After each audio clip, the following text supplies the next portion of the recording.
In the previous lesson, you learned about variables and data types. Now it's time to make your Python programs interactive. In programming, there are two things you will use all the time: input and output. Let's make this very simple. Output is what your program shows to the user. Input is what your program receives from the user. You already used output before. For example, print "Hello World." This displays text on the screen. That is output. Now let's learn input. Python has a built-in function called input. It allows the user to type something into the program. Let's see an example. Name equals input. What is your name? Here's what happens. Python displays the question, "What is your name?" Then it waits for the user to type an answer. If the user types John, Python stores that answer inside the variable called name.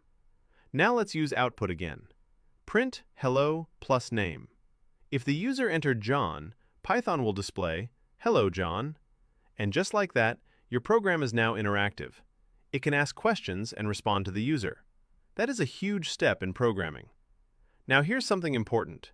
The input function always returns text.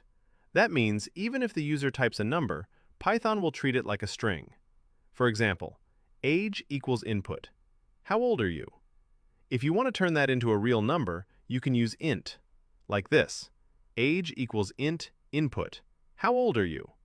Now Python will store it as a number instead of text. This is very useful when building real programs. Let's combine everything. Name equals input. What is your name? Age equals int input. How old are you? Print hello plus name.